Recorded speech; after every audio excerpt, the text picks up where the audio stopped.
हरे कृष्णा। स्वागत है आपका हमारे YouTube चैनल शिव और शक्ति में। हिंदू धर्म में शनि प्रदोष व्रत का बहुत महत्व होता है।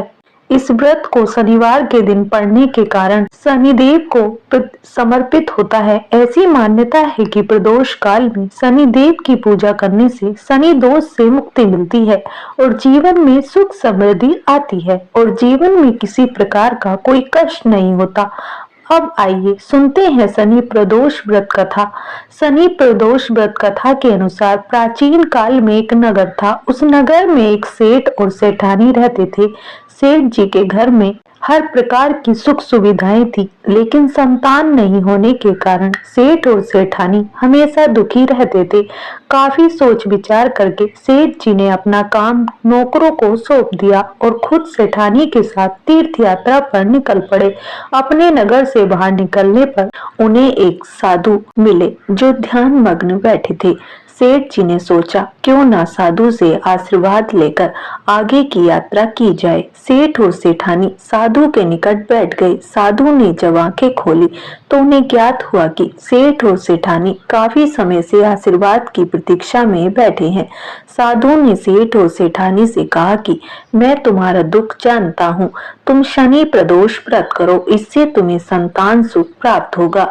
साधु ने सेठ सेठानी को प्रदोष व्रत की विधि भी बताई और शंकर भगवान की निम्न वंदना बताई। हे रुद्रदेव शिव नमस्कार, शिव शंकर जगत नमस्कार, हे नीलकंठ सुर नमस्कार, शशि मौली चंद्र शुक्ल नमस्कार, हे उमाकांत सुधी नमस्कार, उग्र रूप मन नमस्कार, ईशान ईश प्रभु नमस्कार, विश्वेश्वर प्रभु शिव नमस्कार। दोनों साधु ने आशीर्वाद लेकर तीर्थ यात्रा के लिए आगे चल पड़े। तीर्थ यात्रा से लौटने के बाद सेठ और सेठानी ने मिलकर शनि प्रदोष व्रत किया, जिसके प्रभाव से उनके घर एक सुंदर पुत्र का जन्म हुआ और खुशियों से उनका जीवन भर गया। बोलिए शनिदेव महाराज की जय।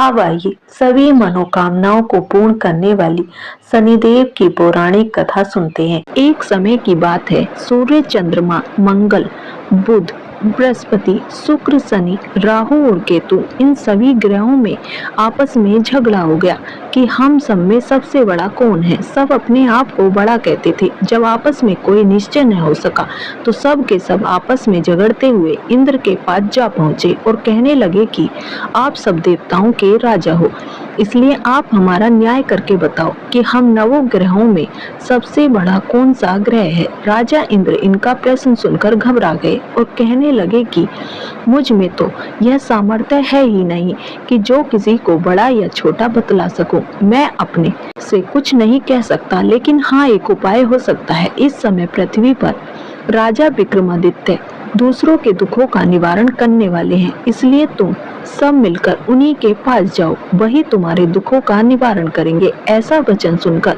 सभी ग्रह देवता चलकर भूलोक में राजा विक्रमादित्य की सभा में जाकर उपस्थित हो गए और अपना प्रश्न राजा के सामने रखा। राजा उनकी बात सुनकर बड़ी चिंता में पड़ गए कि मैं अपने मुख से किसको बड़ा और किसको छोटा बताऊं। जिसको छोटा बताऊंगा वही क्रोध करेगा, परंतु उनका झगड़ा निपटाने के लिए एक उपाय सोचा कि सोना, चांदी, कांसा, पीतल, शीशा, रांगा, जस्ता, अवरक और लोहा, नवों धातुओं के 9 आसन बनवाए।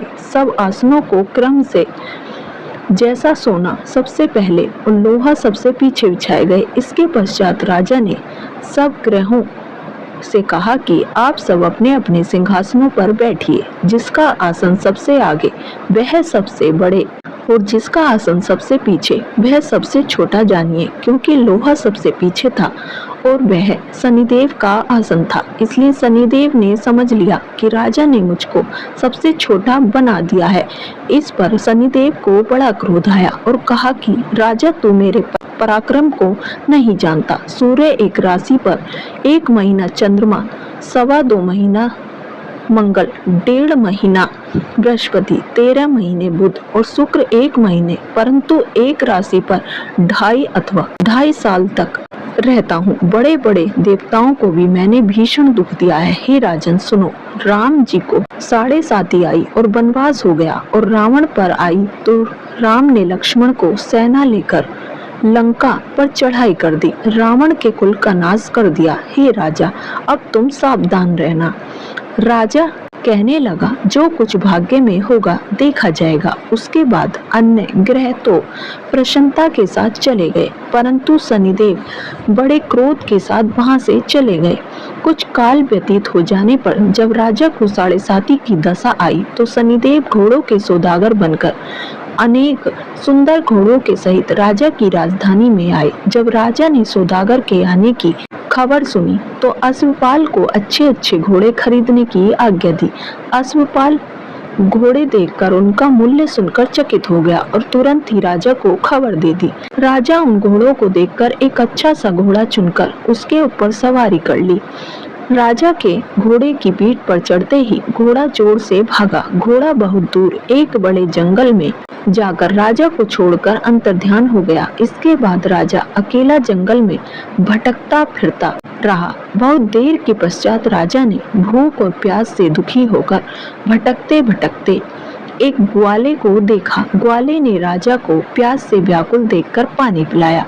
राजा की उंगली में एक अंगूठी थी, वह उसने निकालकर प्रसन्नता के साथ ग्वाले को दे दी और शहर की ओर चल दिया। राजा शहर में पहुंचकर एक सेठ की दुकान पर जाकर बैठ गया और अपने आप को उज्जैन का रहने वाला तथा अपना नाम वीका बताया। सेठ ने उसको कुलीन मनुष्य समझकर जल आदि पिलाया। भाग्यवश उस दिन सेठ की दुकान पर बिक्री बहुत अधिक हुई।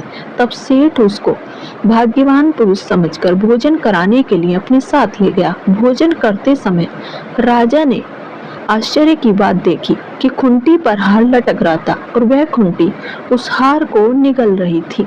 भोजन के पश्चात कमरे में आने पर जब सेठ को कमरे में हार न मिला तो सबने यही निश्चय किया कि सिवाय वीका के और कोई इस कमरे में नहीं आया, इसलिए अवश्य ही उसी ने हार चोरी किया है। परंतु वीका ने हार लेने से मना कर दिया। इस पर 5-7 आदमी इकट्ठे होकर उसको फौजदार के पास लाए। फौजदार ने उसको राजा के सामने उपस्थित कर दिया और कहा कि यह आदमी तो भला प्रतीत होता है, चोर मालूम नहीं होता, परंतु सेठ का कहना है कि उसके सिवाय और कोई घर में नहीं आया, अवश्य ही इसी ने चोरी की है।